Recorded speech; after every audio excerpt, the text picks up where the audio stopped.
안녕하세요. 오늘 저희와 함께 살펴볼 내용은 탄수화물에 대한 좀 오래된 오해들입니다. 네, 안녕하세요. 탄수화물, 진실, 오해와 건강한 섭취라는 글에서 좀 가져와 봤는데요.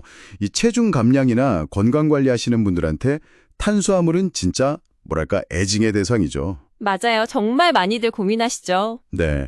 이걸 무조건 피해야 하나? 아니면 우리 몸에 꼭 필요한 건가? 그렇죠. 이 자료가 딱 그 흔한 오해 5가지를 짚어보고 있더라고요. 그래서 오늘 탄수화물이 정말 살찌는 주범인지, 뭐 건강의 적인지, 우리가 그냥 그렇구나 하고 믿었던 것들 한번 좀 파헤쳐 보겠습니다. 네, 흥미로운 주제네요. 자, 그럼 첫 번째 오해부터 볼까요? 탄수화물 줄이면 살 빠진다. 이거요. 저탄수화물 다이어트 하시는 분들 초반에 확 줄어드는 거 경험하시잖아요. 네, 그 초반 효과는 분명히 있는 것처럼 보이죠. 근데 그게 주로 체내 수분이 좀 빠져나가면서 나타나는 현상일 수 있어요. 수분이요? 지방이 아니라? 네. 그래서 흥미로운 게 이 자료에 나온 여러 연구들을 보면요.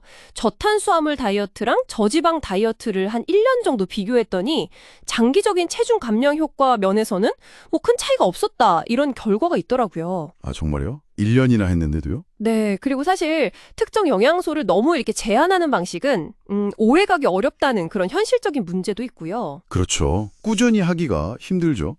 그럼 초반에 좀 빠진다고 무조건 좋아할 건 아니군요. 네. 장기적인 관점이 중요합니다. 알겠습니다. 그럼 두 번째 오해로 넘어가 보죠. 탄수화물은 먹고 나면 금방 배고프다. 이것도 정말 많이들 하는 얘기잖아요.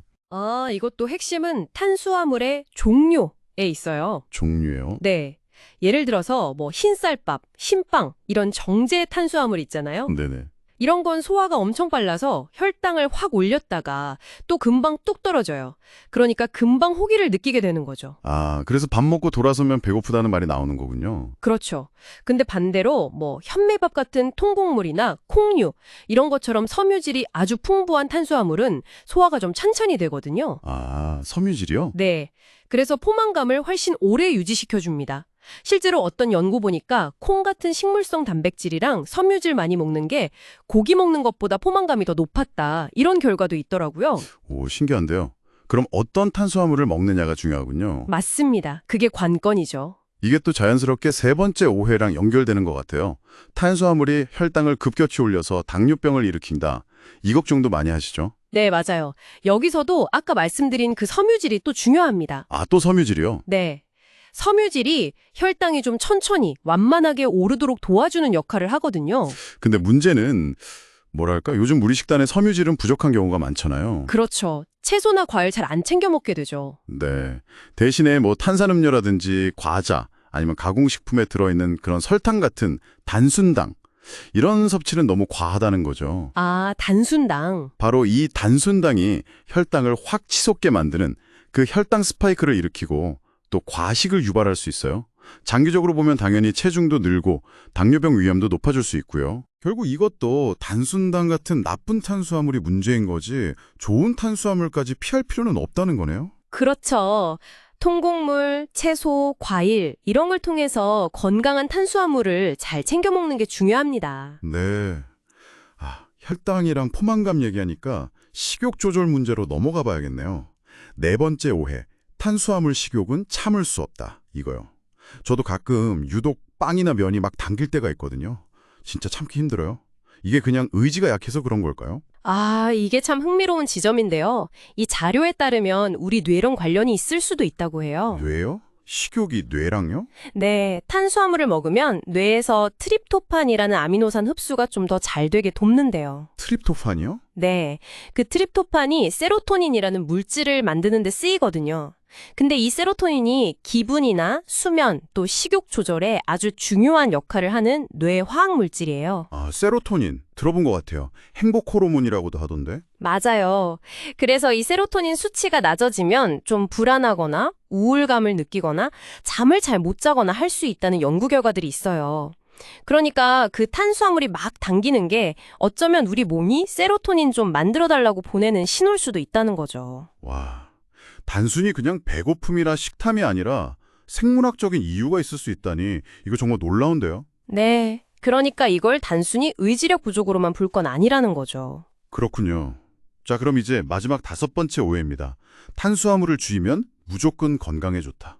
이것도 그렇게 단정하기는 좀 어려워요. 그런가요? 왜죠? 만약에요, 식단에서 과일, 채소, 통곡물처럼 섬유질 많은 좋은 탄수화물까지 싹 줄여버리고 그 빈자리를 뭐 고기 같은 동물성 단백질로만 너무 많이 채운다고 생각해보세요. 네.